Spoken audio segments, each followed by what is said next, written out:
오늘은 우리 수요 성경 강의 16번째 시간입니다. 우리 9월부터 시작해서 우리가 넉 달 정도 한다는 마음으로 16번 하기로 그렇게 약속을 하고 넉 달이 지나서 지금 12월에 이제 오늘 그 마감 마지막 날입니다. 우리가 계획을 세우면 어떠한 상황에서도 시간은 흘러가고 이렇게 또 2020년 우리가 가을 학기를 이 가을을 말씀과 함께 여러분이 달려오셨습니다. 이 우리 현장 예배라고 요새는 이상한 말이 생겼지만 이제 예배당에 오셔서 예배 드리시는 분들이 한 4, 50분, 또 집에서 예배 드리시는 분들이 한 30명, 30분 이렇게 넘게 예배를 같이 이제 16주 동안 열심히 드려주셨습니다. 감사를 드리고요. 우리 수요 통성경 강의 16번째 우리 2020년 마지막 그 성경 말씀을 보겠습니다. 오늘은 우리 말씀의 주제가 남유다의 멸망, 남유다의 멸망이라는 주제로 본문은 열왕기하 21장에서 23장, 또 스바냐, 하박국, 나훔, 요엘 이 말씀을 같이 보겠습니다. 네, 오늘 본문은 소선지서가 거의 대부분이죠. 스바냐, 하박국, 나훔, 요엘. 어떻게 보면 굉장히 생소한 이제 구약 중에서도 우리가 잘 열심히 읽지 않은 그런 말씀인데요. 같이 한번 보겠습니다. 오늘의 그 왕정 총결산. 네, 우리가 왕정이 시작되는 사무엘서에서부터 왕정이 시작이 돼서 이제 오늘 이야기는 왕정이 이제 망해서 남유다까지 망해서 그 500년의 왕정이 총결산되는 그런 주제라고 하겠습니다. 그 다윗 솔로몬 시대에는 이렇게 12지파가 한 나라를 이루고 통일 왕국을 이루었습니다. 그런데 솔로몬의 아들 르호보암, 그 다음에 여로보암 이렇게 해서 나라가 남북으로 나뉘었습니다. 여로보암으로 시작한 북이스라엘은 호세아 때 나라가 망했습니다. 약 200년에 걸쳐서 북이스라엘의 역사가 우리가 배웠고요. 오늘 보시는 것은 밑에 남왕국 350년 이렇게 정리를 했습니다. 르호보암으로부터 시작해서 이 히스기야 때 북이스라엘이 망했지요. 그리고 히스기야부터 이제 시드기야 마지막 왕까지 150년에 그러니까 전체가 350년. 남유다만 따지면 350년인데 그 중에서 북이스라엘하고 같이 남북으로 있었던 때가 약 200년. 그러니까 북쪽이 망한 다음에 남쪽은 이제 150년의 역사를 갖게 됩니다. 우리가 이제 남유다의 역사를 보시면 처음에 르호보암으로 시작을 하잖아요. 근데 남유다는 북쪽은 모두 다가 여로보암의 길로 가서 19명의 왕이 여로보암의 길로 하나님의 마음에 합하지 않은 이제 그런 왕들로 나라가 망했습니다. 그럼 남유다는 다윗의 혈통이잖아요. 다윗 왕가인데 그럼 어떻게 했을까? 지금 저기 제가 빨간색으로 아사, 여호사밧, 요아스 저렇게 세 사람은 다윗의 길로 갔다. 성경에서 그렇게 평가를 하는 사람입니다. 세 사람 아사, 여호사밧, 요아스. 그러니까 나머지 빨간 글씨 르호보암, 아비암, 그다음에 여호람, 아하시야, 아달랴 이런 사람은 무슨 길로 갔어요? 여로보암의 길로 하나님이 원하지 않는 그런 정치를 한 사람이라고 하겠습니다. 중간에 보시면 히스기야 왕이 빨간 글씨로 되어 있죠. 아까 세 사람, 히스기야까지 네 사람. 무슨 길로 간 사람? 다윗의 길로. 하나님이 원하시는 이제 그런 정치를 했던 사람. 그리고 마지막 남유다는 시드기야 때 망한다고 우리가 배웠습니다. 20번째 왕, 마지막 왕 시드기야. 그런데 16번째 왕 요시야 때 빨간 글씨로 되어 있죠. 다윗의 길로 간 몇 분 보셨나요? 5사람. 네. 20명 중에서 5명의 왕이 하나님이 원하시는 다윗의 길로 갔던 그런 왕이었습니다. 그래서 우리가 남유다 역사는, 그러니까 북이스라엘 역사는 그냥 처음부터 끝까지 다 하나님이 원하지 않는 방법으로, 하나님의 길을 가지 않은, 다윗의 길로 가지 않았던, 그래서 악한 길로 직진했다 이렇게 표현을 합니다.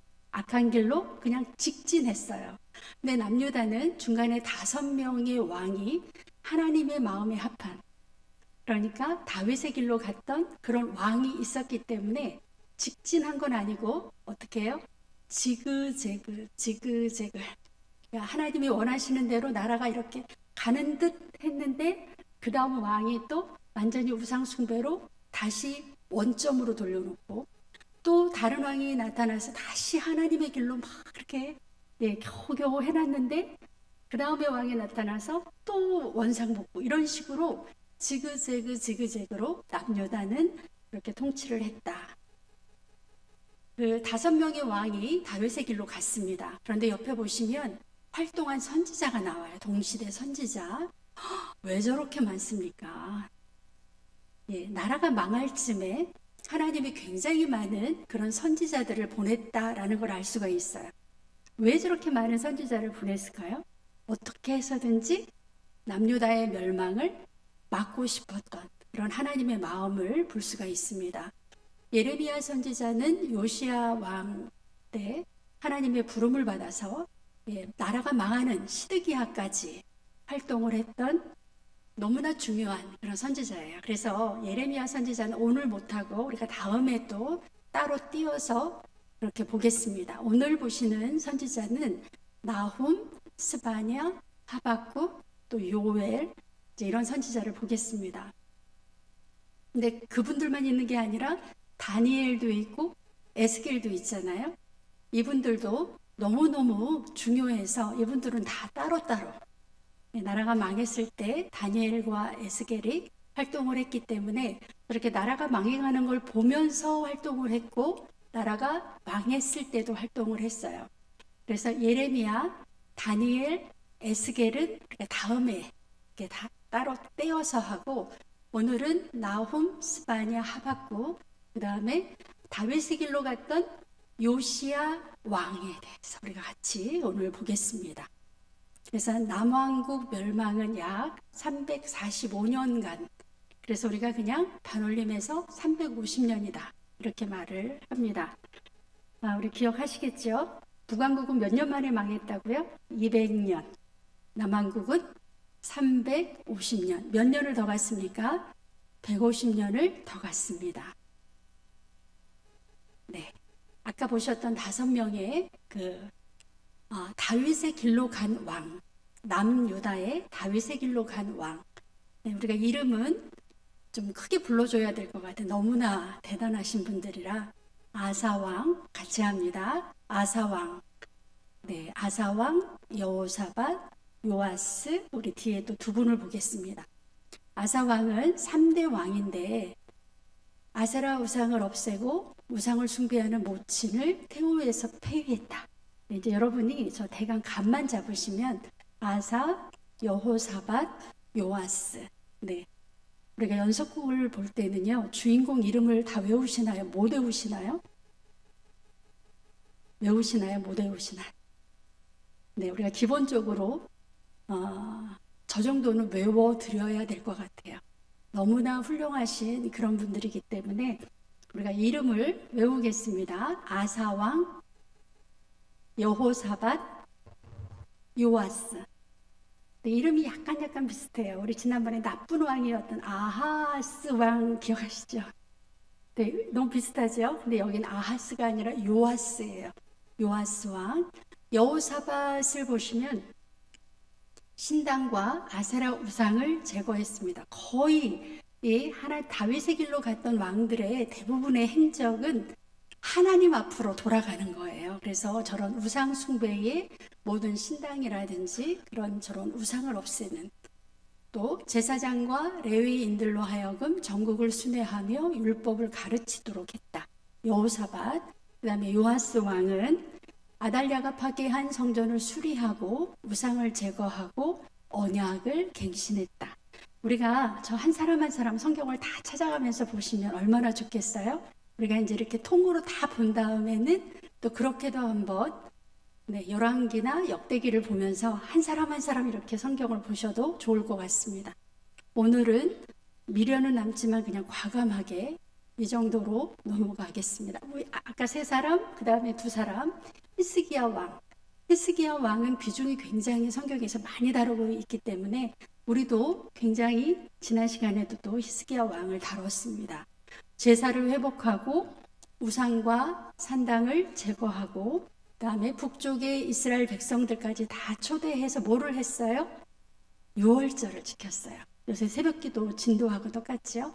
그다음에 오늘 우리가 좀 자세하게 보실 요시야 왕. 다섯 번째 요시야 왕은 모든 우상과 산당들 북이스라엘의 금송아지까지, 이게 굉장히 중요합니다. 북이스라엘에 처음에 단과 베델에 뭐를 세웠다고요? 금송아지 세웠잖아. 이게 하나님이다. 그런데 많은 사람들이 개혁을 한다고 하지만 아세라상, 바알 이런 건 다 제거했는데 저 금송아지를 제거를 못했어요. 그런데 어느 왕 때? 요시야 왕 때 금송아지까지 다 제거를 했습니다. 그리고 성전에서 율법책을 발견한 후에 그 모세오경에 나오는 그대로 유월절을 지킨 유일한 왕이다. 그리고 그 말씀을 열심히 읽고 우리식으로 말하면 성경 통독을 했어요. 이 5명의 왕, 남유다 왕이면서 누구의 길로? 다윗의 길로 갔던, 그럼 우리가 정말 이름도 기억해 드려야 되고 저분들의 신앙을 우리가 본받아야 되는 아주 그런 훌륭한 그런 왕이라고 하겠습니다. 그래서 우리가 남유다 왕정 350년을 총정리하면 다윗의 길로 간 사람 5명. 시작. 아사, 여호사밧, 요아스, 히스기야, 요시야. 이 사람은 다윗의 길로 갔고, 그다음에 나머지 15명은 여로보암의 길로, 하나님 보시기에 악한 그런 왕이었습니다. 그래서 다윗의 길로도 갔다가 여로보암의 길로도 갔다가 지그재그 이렇게 나라가 이렇게 운영이 됐습니다. 350년. 그래서 이제 오늘은 우리 지난 시간에 그 히스기야 왕을 보셨듯이 오늘은 요시야 왕을 우리가 좀 자세하게 보겠습니다. 요시야 왕은 16대 왕이고요. 8살에 왕위에 올라서 몇 년간? 31년간 나라를 다스렸습니다. 요시야 왕 하면 우리 지난 시간에 정치적인 면에서 어떤 일을 했는지 배우셨고, 오늘은 우리 종교적인 면에서 굉장히 중요한 종교 개혁을 하신 분이에요. 1차, 2차에 걸쳐서 종교 개혁을 했던, 그래서 통치 12년째 되던 해에 제사장 힐기야와 더불어서 우상 대청소를 시행했다. 전국에 있는 우상 다 이렇게 다니면서 다 우상을 제거하는 그런 엄청난 개혁을 했습니다. 그런데 이걸로 끝나는 게 아니라 두 번째 종교 개혁을 했어요. 그로부터 6년 후에 제사장 힐기야가 성전에서 뭘 발견했어요? 율법책을 발견했어요. 그래서 그 말씀대로 모든 계명과 율례와 법도를 따르고, 그게 여기서 이게 중요해요. 온전한 유월절을 지켰던 그런 왕이다. 요시야 하면 뭐가 기억이 나세요? 1차, 2차 종교개혁. 유월절을 지켰는데 하나님의 말씀대로 온전하게 지킨 그런 남유다의 아주 중요한 그런 왕입니다. 요시야가 통치할 때 우리가 이제 지난 시간의 지도는 8세기, 기원전 8세기 지도인데 오늘은 기원전 7세기 이 요시야 왕이 통치하던 때 이제 국제 정세가 어떻게 됐는지 보겠습니다. 보시면 남쪽에 애굽이라는 나라가 있어요. 남쪽에 어느 나라? 애굽. 네, 이집트가 있고요. 애굽에서 조금 위로 올라가면 남유다가 있습니다. 남유다 위로 저 위에 보면 아수르라고 하는 나라가 있어요. 그런데 지금 제가 빨간색 바벨론, 크기가 어디가 가장 큰가요? 바벨론이 가장 크잖아요. 아수르가 사실은 북이스라엘도 망하게 했고 아람도 망하게 했고 바벨론도 속국으로 이렇게 거느리던 어마어마한 제국이었는데 저 그림에 보니까 아수르가 쪼그라들었어요. 그리고 어느 나라가 막 커지고 있어요? 바벨론이라고 하는 나라가 엄청 커졌습니다. 그래서 바벨론하고 아수르하고 전쟁이 붙었어요. 바벨론, 아수르 어느 나라가 이겼을까요? 바벨론이 이겼습니다. 바벨론이 이겨서 바벨론이 바로 옆에 있는 메디아라고 하는 나라하고 같이 손잡고 아수르를 침공을 해가지고 아수르 수도 우리가 니느웨인 거 알고 계시죠? 니느웨를 쳐서 니느웨 성이 뭐라 그러죠? 함락이 됐어요. 그러니까 아수르의 많은 사람들이 니느웨를 버리고 어디로 갔냐면 하란이라고 하는 곳으로 가서 끝까지 항전을 했습니다. 그러니까 바벨론에서 그거를 가만히 두고 볼 리가 없죠. 하란까지 다시 쫓아가서 이 아수르의 패잔병이긴 하지만 남아있는 군인들을 이제 공격하려고 했습니다. 네, 그런데 그 소식을 듣고 저 밑에 있던 애굽이라고 하는 나라가 바로 이때다. 국제 정세가 저렇게 혼란하니 우리가 올라가서 아수르하고 손잡고 어느 나라를 치면 바벨론을 치면 우리가 뭐가 돼요? 애굽이 요 기회를 틈타서 우리가 제국의 길로 저기를 다 우리나라로 만들겠다 하는 그런 아주 야심찬 계획을 가지고 저 위로 쭉 올라가는데 그림에 보니까 지도에 보니까 애굽이 어디를 지나가요? 남유다를 지나가는 거예요. 남유다의 이때 왕이 요시야 왕이었습니다. 요시야가 애굽의 군대가 지나간다는 이런 소식을 듣고 가만히 있을 수가 없었어요. 저 애굽의 군대가 못 올라가도록 내가 막아야 되겠다. 그래서 저기입니다. 무깃도라는 곳에서 애굽의 군대를 맞서서 요시야가 열심히 전쟁을 했습니다. 누가 이겼을까요? 안타깝게도 애굽의 느고 왕이 이겼어요. 그때 요시야 왕이 전사를 하게 됩니다.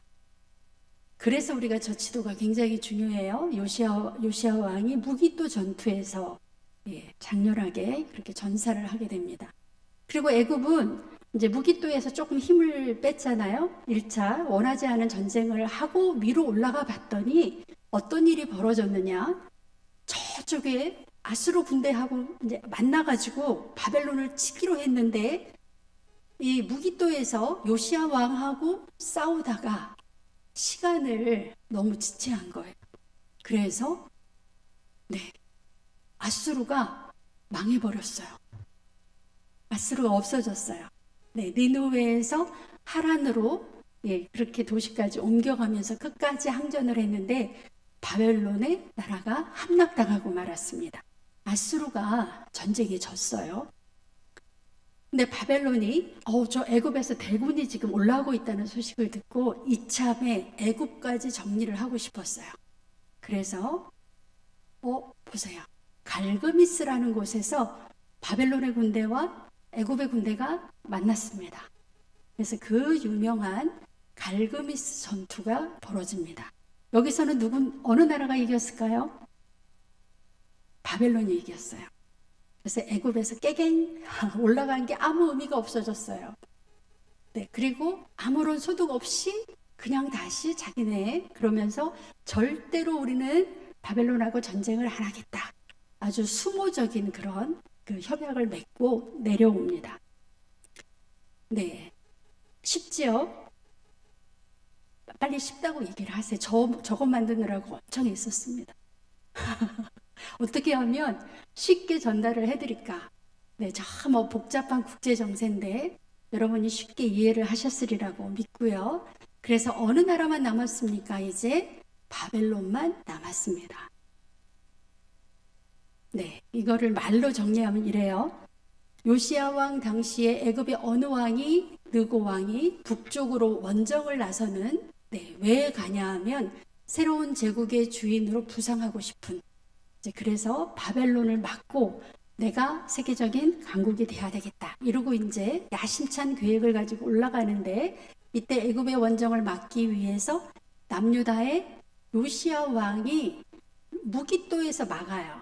그런데 이 전쟁에서 요시야 왕이 죽습니다. 전사를 하고 이 요시야 왕이 죽은 후에 남유다는 아주 급격하게 내리막길로 이제 나라의 운이 요시야 왕 다음에는 거의 나라가 힘을 못 쓰는 그런 상황이 돼버립니다. 남유다와의 전쟁으로 승기를 놓친 애굽은 결국 BC 605년에 갈그미스 전투를 어느 나라하고 바빌론하고 그래서 이때 완전히 애굽이 패했습니다. 이런 정세통에 요시야 왕이 죽게 됩니다. 그래서 우리가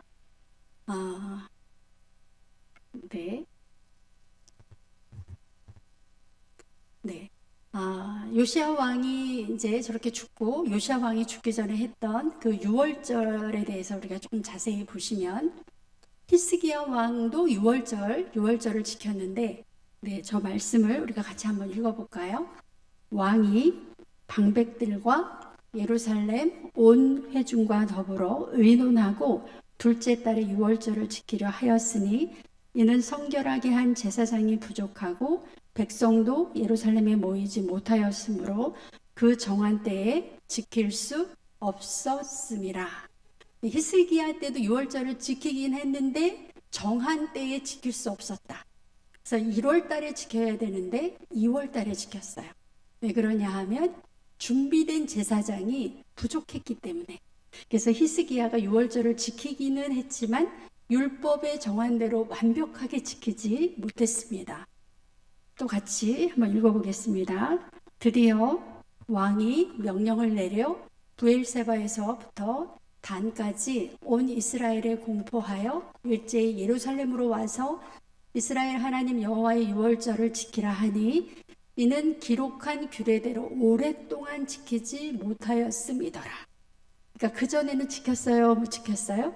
못 지켰다는 거예요. 히스기야가 저렇게 이제 제사장들이 준비 안 돼서 원래 지켜야 되는 날짜보다 한 달 늦게 지킨 것도 저것이 처음이었다. 이제 그런 이야기입니다. 그런데 히스기야가 지킨 유월절, 요시야가 이제 지킨 유월절을 보시면 같이 한번 읽어보겠습니다. 그때에 모인 이스라엘 자손이 유월절을 지키고 이어서 무교절을 7일 동안 지켰으니 선지자 사무엘 이후로 이스라엘 가운데서 유월절을 이같이 지키지 못하였고 이스라엘 모든 왕들도 요시야가 제사장들과 레위 사람들과 모인 온 유다와 이스라엘 무리와 예루살렘 주민과 함께 지킨 것처럼 유월절을 지키지 못하였더라. 그래서 요시야가 지킨 유월절이 가장 완벽한 유월절도 지키고 무교절도 지켰던 국가적인 행사로 요시야가 이렇게 유월절을 지켰습니다. 그런데 중간중간에 보면 선지자 두 번째 줄 보세요. 선지자 사무엘 이후로 왜 저렇게 썼냐면 사무엘이 왕정을 시작했잖아요. 그래서 사무엘 이후로 이렇게 완벽하게 유월절을 지킨 왕이 없었다. 칭찬이기는 한데 나머지 모든 그러니까 19명, 18명의 왕은 유월절을 못 지켰다는 거예요. 그러니까 얼마나 영적으로 타락되어 있었는지를 우리가 아주 극명하게 볼 수 있는 그런 기록이라고 하겠습니다. 우리가 제사장 나라를 계속 공부하시는데요. 제사장 나라를 우리가 올바르게 경영하려면 제사를 이끄는 누가 있어야 돼요? 제사장과 레위인의 역할이 굉장히 중요하고 그 수도 중요하고 그 다음에 그들의 역할도 중요했는데 그런데 남유다의 제사장이 부족했다. 이런 이 보고는 뭘 말해주는 걸까 하는 거예요. 제사장과 레위인이 보호받지 못했던 남유다의 영적인 상태. 그 다음에 제사장 나라의 명절이 올바로 지켜지지 못했다는 것. 우리가 그것을 알 수가 있습니다. 우리가 아까 지도를 보면서 7세기의 국제 정세를 보셨는데요. 네, 저는 저 PPT가 앞에 있는 줄 알고 잠깐 제가 머뭇거렸는데, 아까 요시야 왕이 전사했잖아요. 갈그미스 전투에서 바벨론하고 전쟁하다, 아니, 바벨론하고 위에서 전쟁하고 졌어요.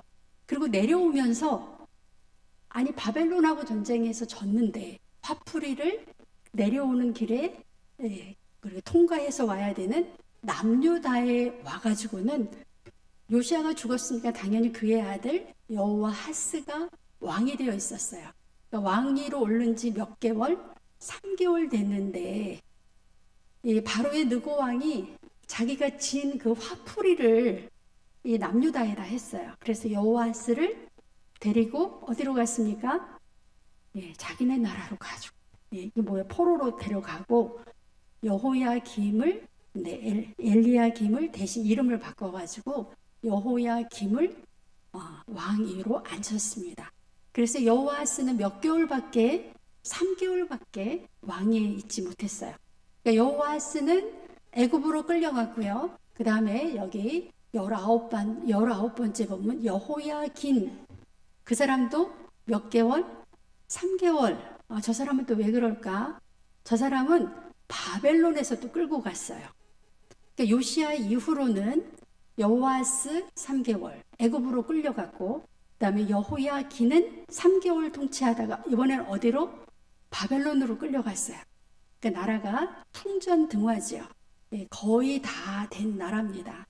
그리고 여호야김부터 18번 여호야김부터 바벨론의 그 포로로 끌려가는, 여호야김 때 1차로 끌려가고, 여호야긴 때 2차로 끌려가고, 시드기야 때 나라가 망하고, 그래서 요시야 이후로 남유다는 거의 망한 나라랑 다름이 없다. 그래서 저 때를 지키기 위해서 하나님이 예레미야, 나훔, 스바냐, 하박국, 다니엘, 에스겔, 오바댜, 이렇게 많은 선지자를 남유다에 보내서 정신을 차리라고 하나님이 계속 말씀을 하셨습니다. 저 선지자들을 좀 정리를 하면은요, 왕정 500년, 이제 이스라엘의 왕정이 시작한, 사무엘이 사울을 기름 부어서 세운 그 나라, 사무엘의 눈물, 왕을 세우고 싶지 않았는데 하나님이 저 백성 그 요구를 들어주라고 하면서 왕정이 생겼는데, 나라가 망하면서는 예레미야가 나라 망하는 꼴을 다 볼 수밖에 없었어요. 나라가 망하는. 그래서 예레미야의 눈물로 끝나는 왕정 500년, 지금 우리가 보시는 스바냐, 하박국, 나훔, 요엘은 나라가 망한다고 하는 여호와의 날, 심판의 날을 아주 강력하게 말씀을 전했습니다. 또 예레미야와 오바댜 선지자는 그 당시에 남유다의 왕정을 많이 비판하면서도 희망을 노래했어요. 희망을. 70년 이후에 남유다가 바벨론으로 끌려갔다가 돌아온다. 그래서 저렇게 많은 예언자가 저렇게 왕정을 비판하고 여호와의 날이 가까웠으니 다시 하나님께로 돌아오라고 그렇게 아주 애타게 호소하는 남유다 말기의 예언자들의 활동을 여러분이 볼 수가 있습니다. 그래서 왕정 500년 총결산, 누구를 계속 보냈어요? 하나님이 선지자들을 통해서 왕정이 지금 잘못됐다, 남유다 왕들이 잘못하고 있다 하는 것을 계속 얘기를 하고, 어떻게 해야 이 사람들이 구원을 받을 수 있는지를 계속 하나님이 말씀을 하셨습니다. 그래서 스바냐, 하박국은 남유다에 대한 심판과 더불어서 구원 계획을 말씀을 했고요. 나훔이라고 하는 선지자는 아수르를 심판했고, 요엘은 하나님의 심판의 큰 계획을 이야기를 했습니다. 예레미야와 오바댜는 왕정 총결산을 통해서 하나님이 다시 미래를 만들어가는, 너무나 많죠. 그래서 아까 말씀드린 대로 우리가 오늘은 스바냐 선지자를 한번 보겠습니다. 스바냐. 그리고 이 스바냐 선지자에서 참 중요한 남은 자. 스바냐 선지자가 계속 남은 자 이야기를 하거든요. 렘넌트라고 하는 남은 자 이야기 보겠습니다. 스바냐 선지자는 히스기야 그 왕의 후손이라고 자기를 밝혀요. 그래서 사회적으로도 신분이 아마 높았던 것 같고, 스바냐라는 말의 뜻은 하나님께서 보호하시는 자. 네, 하나님께서 보호하시는 이 스바냐, 이 사람이 요시야 왕 때부터 활동을 시작을 합니다. 그래서 이 스바냐 선지자 하면은 딱 두 가지요. 여호와의 날, 여호와의 큰 날, 여호와의 두려운 날. 그래서 그 사람들이 회개하면 축복의 날이고, 회개하지 않으면 심판의 날이에요. 이 여호와의 날은 양날의 칼과 같습니다. 축복과 심판이 동시에 임하는 여호와의 날. 이 날을 계속 이야기를 합니다. 네, 스바냐 선지자, 이 스바냐서는 3장밖에 안 돼요. 3장. 오늘 저녁에 가서 읽어보실 거죠? 얼마 안 돼요? 네, 5분이면 읽을 것 같아요. 이제 들으시는 거. 네. 계속 여호와의 날에 대해서 이야기를 합니다. 심판의 날을 이야기하면서도 렘넌트, 남은 자 이야기를 계속해요. 어떤 일 후에 남겨진 사람, 남은 사람 이야기를 합니다. 스바냐 선지자, 성경을 한 구절 보겠습니다. 스바냐 1장 14절에서 15절에 보시면 같이 읽겠습니다. 여호와의 큰 날이 가깝도다. 가깝고도 빠르도다. 여호와의 날의 소리로다. 용사가 거기서 심히 슬피 우는도다. 그날은 분노의 날이요, 환난과 고통의 날이요, 황폐와 패망의 날이요, 캄캄하고 어두운 날이요, 구름과 흑암의 날이요. 분위기가 어떻습니까? 하나님의 심판의 임박성. 네, 공의의 하나님께서 징계하시는 그런 심판의 날에 대해서 아주 강력하게 그렇게 선포를 합니다. 네, 하나님의 심판이 가까웠으니 어떻게 하라는 거예요? 남유다 백성들로부터 지도자에 이르기까지 저런 하나님의 큰 날이 가까이 왔으니 돌아오라는 거예요. 빨리 하나님 앞으로 돌아오라고. 예, 이렇게 심판의 날을 이야기를 하면서도 아까 남은 자 이야기를 한다 그랬잖아요. 그래서 스바냐 3장 17절에 남은 자들로 이 심판과 이 하나님의 두려운 이런 그 공의의 하나님의 그 과정을 거쳐서 남겨진 자, 남은 자는 그 남은 자에 대한 이야기 3장 17절 같이 한번 읽어보겠습니다. 너의 하나님 여호와가 너의 가운데 계시니 그는 구원을 베푸실 전능자이시라. 그가 너로 말미암아 기쁨을 이기지 못하시며 너를 잠잠히 사랑하시며 너로 말미암아 즐거이 부르며 기뻐하시리라 하리라. 예, 하나님은 이 남은 자를 통한 소망과 기쁨의 그런 미래를 노래하고 있어요. 하나님의 그 남은 자, 이 그 심판의 날에 남게 되는, 그러니까 하나님의 심판의 그 무서운 날에 하나님에게로 돌아와서 하나님의 남은 자가 되는 사람들을 하나님이 바라볼 때 어떤 마음인가? 하나님의 마음을 이야기를 합니다. 너희 하나님 여호와가 너희 가운데 계시니 그는 구원을 베푸실 전능자이시라. 그가 누구로 말미암아? 너로 말미암아. 하나님이 너로 말미암아 기쁨을 이기지 못하시며, 하나님이 이 남은 자를 바라보면서 너무너무 기뻐서 기쁨을 이기지 못하시며 너로 잠잠히 사랑하시며 너로 말미암아 즐거이 부르며 기뻐하시리라. 네, 이 고통과 어려움을 잘 견디고 남은 자, 끝까지 신앙을 지키는 자를 바라보는 하나님의 마음이라고 하겠습니다. 아까 우리가 이 찬양 부르셨죠? 기억나시나요? 너의 하나님 여호와가 너희 가운데 계시니 그는 구원을 베푸실 전능자이시라. 그가 너로 말미암아 기쁨을 이기지 못하시며 너를 잠잠히 사랑하시며 너로 말미암아 즐거이 부르며 기뻐하시리라 하리라. 여기 너의 그 자리에 누가 들어가야 될까요? 누가 들어가야 될까요? 내가 들어가야 되죠. 네, 저런 시련과 하나님이 심판하시는 와중에도 남을 수 있는 사람, 네, 그게 바로 우리가 돼야 되고 내가 돼야 돼서 하나님이 나를 바라볼 때 그래. 얼마나 잘 견뎠니? 모든 사람은 다 악한 길로 가는데 너는 하나님이 원하시는 그런 길로. 내가 너를 바라볼 때마다 내가 정말 너무 기뻐서 이거를 어떻게 주체를 못하겠다. 하나님이 나를 바라보시면서 너무나 기뻐하시는 그런 하나님의 마음.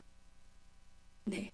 그래서 이 남은 자, 모든 사람이 다 같이 가면 좋겠지만, 그럴 순 없잖아요. 또 그렇게 되지도 않고, 자기 욕심 따라서 이렇게 세상으로 간 그런 사람들 말고, 저 심판을 견디고 남은 사람들을 향한 하나님의 마음을 우리가 볼 수가 있습니다.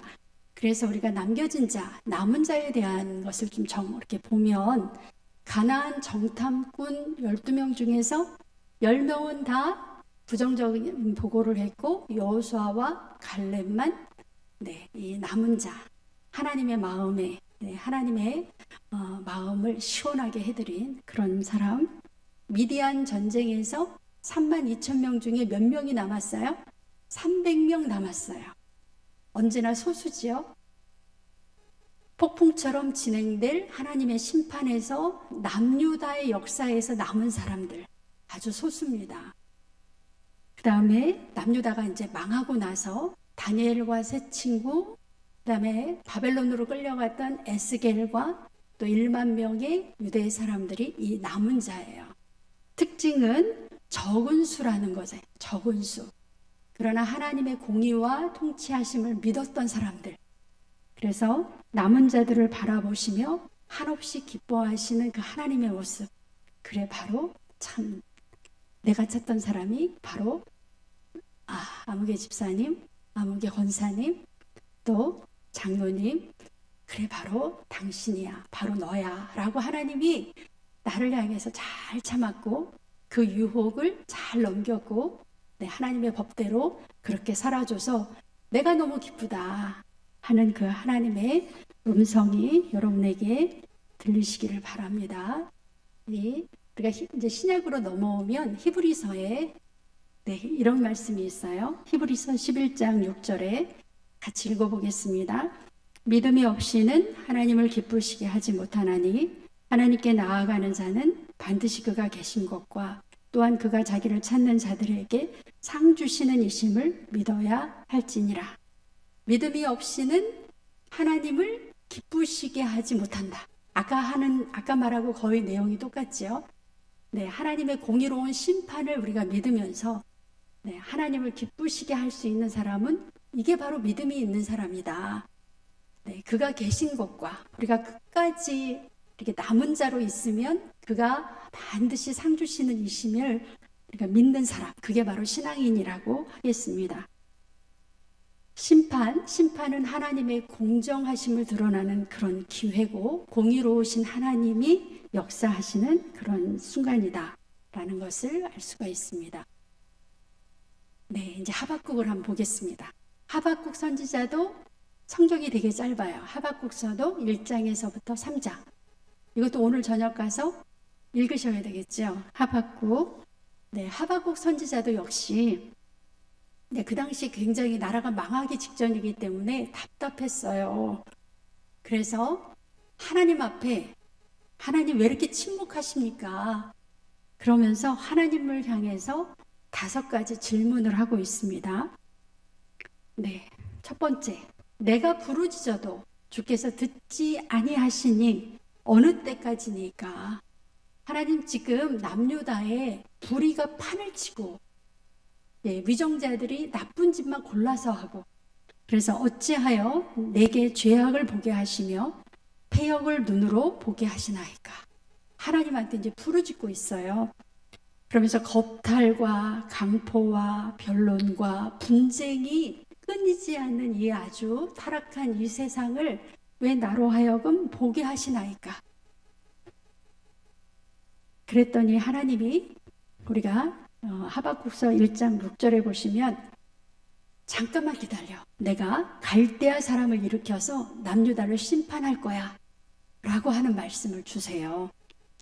바벨론 제국을 심판의 도구로 삼아서 남유다의 저 죄를 내가 징계하겠다. 이렇게 말씀을 하십니다. 그랬더니 하박국이 그 말을 듣고 막 기뻐해야 되는데 기쁘지가 않아요. 왜 그러냐 하면 세 번째 질문 보세요. 어찌하여 거짓된 자들을 방관하시며 악인이 자기보다 의로운 사람을 삼키는데도 잠잠하시나이까. 예, 더 나쁜데, 바벨론 사람들은 더 나쁜데, 예, 그 사람들을 어떻게 사용해서 남유다를 망하게 하십니까? 이런 말입니다. 그래서 네 번째 질문은 어찌하여 사람을 바다의 고기 같게 하시며 다스리는 자 없는 벌레 같게 하시나이까? 다섯 번째, 계속하여 여러 나라를 멸망시키는 것이 옳으니까. 예, 바벨론 두고 하는 말이에요. 바벨론이 여러 나라를 멸망시키는 것이 하나님 보시기에 옳은 일입니까? 이런 이야기를 합니다. 그래서 하나님께서 가만히 있어 봐봐. 내가 바벨론도 멸망시킬 거야.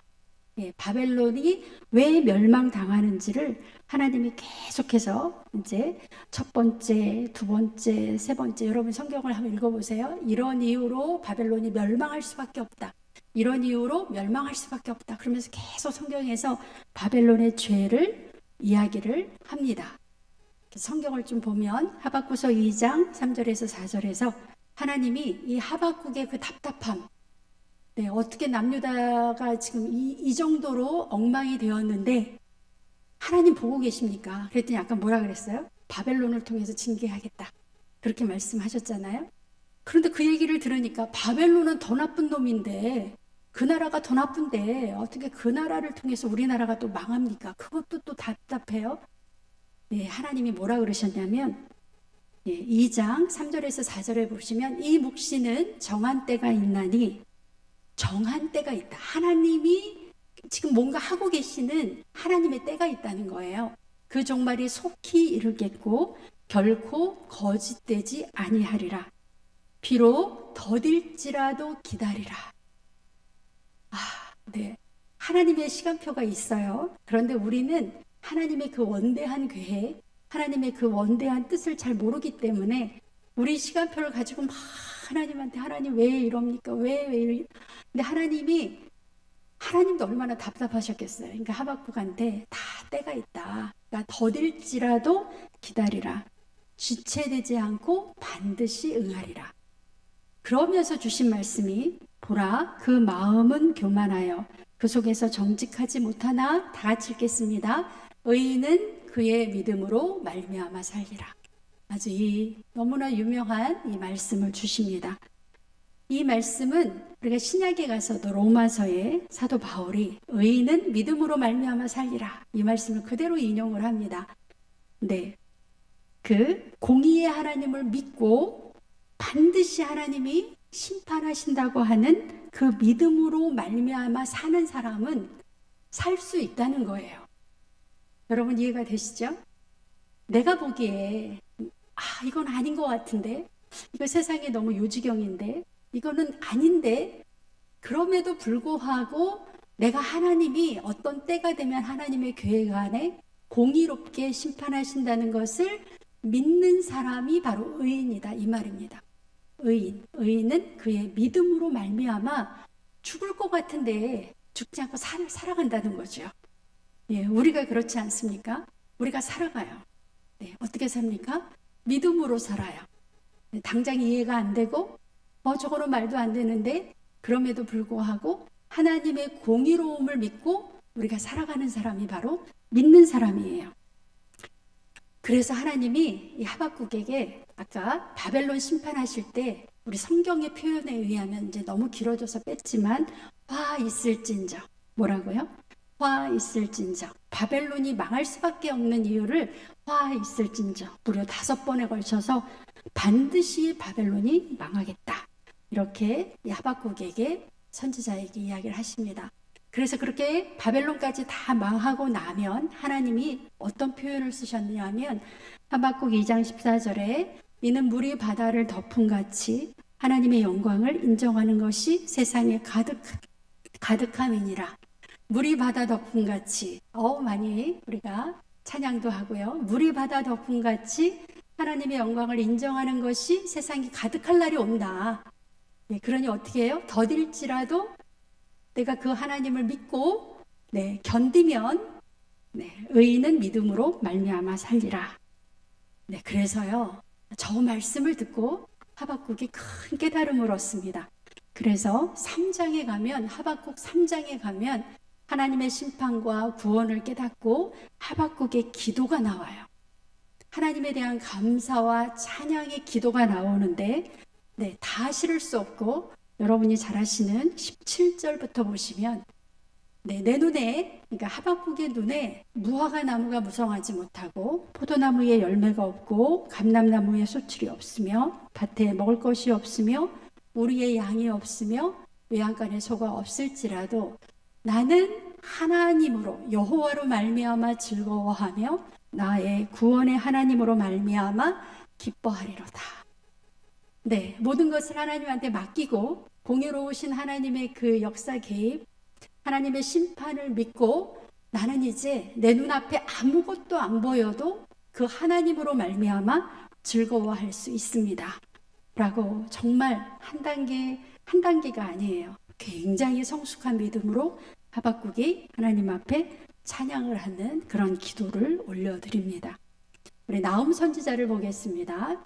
나훔과 아수르의 멸망. 나훔 선지자는 우리 성경에 니느웨의 멸망을 예언한 2권의 책이 있습니다. 요나서가 있고 나훔서가 있어요. 요나서 이후에 150년의 세월이 흘러서 나훔의 예언이 이루어집니다. 여러분, 두 책은 잘 아시리라고 믿어요. 요나에서는 하나님의 긍휼이, 그래서 니느웨가 회개를 하고 니느웨가 하나님의 말씀에 순종해서 하나님으로부터 구원을 받는 이야기가 요나서예요. 그래서 40일 만에 심판하겠다라고 했는데 구원을 받았어요. 나훔서는 하나님의 심판이 그 니느웨의 반역으로 말미암아 불순종한 나라로 물로 인해서 멸망을 한다. 그래서 물로 니느웨가 심판을 받고 멸망을 한다 하는 그런 말씀이 나옵니다. 그래서 나훔의 예언이 어떻게 이루어졌냐 하면 BC 609년에 아까 우리 보셨죠? 아수르가 망했죠? 아수르의 수도가 지금 어디예요? 니느웨예요. 이미 이제 우리는 먼저 망한 거 공부하셨어요. 609년에 바벨론과 메디아 연합군이 니느웨를 그 수도를 멸망시키고 하란까지 쫓아가서 완전히 전멸시켰다. 우리 아까 지도 보셨습니다. 그런데 여러분, 성이 완전히 불에 막 타서 완전히 무너진 상태에서 티그리스 강이 범람해서 모래가 그 위에 계속 쌓이는 거예요. 그래서 니느웨 그 도시 자체가 다 모래로 이렇게 뒤덮였습니다. 그런데 이렇게 해서 이 니느웨가 흔적도 없이 없어졌어요. 1849년에 이 니느웨가 몇 년이요? 1849년. 망하기는 언제 망했습니까? 기원전 609년. 어림잡아 약 2500년. 나라가 망한 지 2500년 만에 니느웨라고 하는 이 도시가 발굴이 됐어요.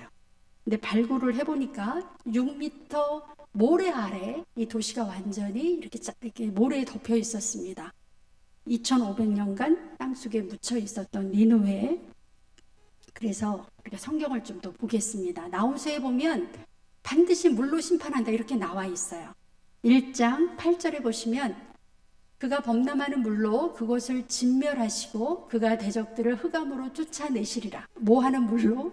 범람하는 물로. 티그리스의 그 강변에 위치했던 니느웨가 물이 범람하면서 그 도시가 이제 이렇게 잠기는, 그래서 모래가 쌓이는 저 이야기가 하나 있고, 그 다음에 또 하나는 하나님이 이렇게 이야기를 합니다. 나홈서 3장에 보시면 한번 읽어볼게요. 무슨 이야기인지, 저 표현이 뭔지. 휙휙하는 채찍 소리, 윙윙하는 병거 바퀴 소리, 뛰는 말, 달리는 병거, 충동하는 기병, 번쩍이는 칼, 번개 같은 창, 죽임당한 자의 때, 죽음의 큰 무더기, 무소한 시체여 사람이 그 시체에 걸려 넘어지니. 이렇게 망한다고 나와 있어요. 그러니까 나홈서에서는 니느웨가 망하는데 두 가지 방법으로 망한다 이렇게 나와 있는 거예요. 물로 망하고 전쟁으로 망하고. 그러니까 사람들이 나홈서를 읽을 때 되게 헷갈렸어요. 물로 망하는 거는 뭐고 전쟁에서 망하는 건 뭐지? 근데 우리가 이미 다 배웠습니다. 바벨론에 의해서 니느웨 성이 완전히 초토화됐어요. 불타고 다 무너뜨렸어요. 그래서 한번 전쟁에서 패했지요. 그러고 나서 그 니느웨 위에 티그리스 강물이 범람하면서 모래가 쌓여서 이제 두 번째로 이 도시가 완전히 자취를 감추는 이제 그런 역사. 그러니까 성경의 말 그대로 됐어요. 네, 그거를 언제 사람들이 인정했습니까? 여기 보시면 니느웨가 발굴이 될 때 저 6m 아래로 파서 내려가 보니까 저 위에 뾰족뾰족한 게 뭐예요? 성 맨 윗부분이잖아요. 그러니까 저 밑에가 다 잠겨 이렇게 뭐라 그러죠? 모래에 다 이렇게 저걸 뭐라 그러죠? 모래에 이렇게 파묻혀 있는 그런 상황입니다. 저거를 발견했어요. 6m를 파내려 갔더니 저렇게 성벽이 다 밑으로 해서 모래를 다 걷어냈더니 저런 성벽이 나오고, 레이어드라고 하는 영국의 고고학자가 니느웨 저 도시를 발견을 하고 복원을 시켜봤더니 이제 저런 멋있는 성벽과 멋있는 그런 성의 윤곽이 나타났습니다. 그래서 레이어드의 발굴을 바탕으로 그린 니느웨, 이제 우리가 세계 지도라든지 세계 역사를 볼 때는 니네베라고 되어 있어요. 같은 말입니다. 니느웨 성의 조감도. 여러분이 저 조감도 밑에 보시면 티그리스 강물이 흘러요. 그 한 지류가 니느웨 성 안으로 들어가서 성물을 이렇게 통과하는 거 보이시죠? 저렇게 이루어졌던 니느웨 성이 나홈의 예언처럼 한 번은 어떻게 망하고 바벨론과의 전쟁에서 완전히 초토화되고 나중에는 그 물이 범람해서 저 위로 몇 미터나 모래가 쌓였다? 6미터나 모래가 쌓여서 몇 년 동안 땅속에 묻혀져 있었다? 2500년 동안. 그래서 이 니느웨가 발견되기 전까지는 19세기 많은 신학자들조차도 성경에 저렇게 많이 니느웨에 대해서 언급을 하는데도 니느웨는 심지어 아수르라고 하는 나라는 전설 속에 그냥 실제로 있었던 나라가 아니라고까지 그렇게 이야기를 했습니다. 여러분, 저 니느웨가 지금이 어딜까요? 이라크의 모슬입니다. 모슬. 많이 들었어요. 모슬. 네, 이라크의 바그다드 다음으로 큰 도시. 이라크라고 하는 나라의 바그다드가 가장 크고요. 수도고 두 번째 큰 도시가 저 모슬이라고 하는 니느웨예요. 잘 아시겠지만 그 이라크하고 미국하고의 전쟁에서 사담 후세인을 잡겠다고 저 모술 지역에 융단 폭격을 했습니다. 그래서 그나마 남아있던 많은 저 아수르의 유적이 거의 다 망가지고, 그 다음에 또 저 안에서 여러분이 잘 아시는 IS라고 하는 극단적인 이슬람주의 그 사람들이 저 모술을 자기네 수도로, 자기네 본거지로 삼았어요. 그러면서 저기에서 약탈, 그 다음에 문화적 훼손 그런 게 일어나서 저 아까운 그 역사적인 그런 그 현장, 저희가 잘 보존이 안 되고 있습니다. 저 모술 지역이. 그나마 그 1848년에 영국의 고고학자가 저기를 발견하고 그 발굴한 모든 문화재를 다 어디로 가져갔을까요? 영국으로 가져갔어요. 그래서 영국 그 대형 박물관에 가면 아수르관이 있습니다. 그래서 영국에 가면 아수르를 여러분이 경험할 수 있어요. 대형 박물관에 가시면 아수르관, 그러면 저기에서 출토된 많은 유물들이 이제 잘 보존이 되어 있습니다. 그게 다예요.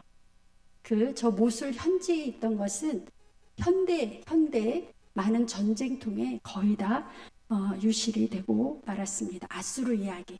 저렇게 망한다고 예언했던 선지자가 나홈 선지자였습니다. 바벨론에 의해서 멸망하는 아수르 제국.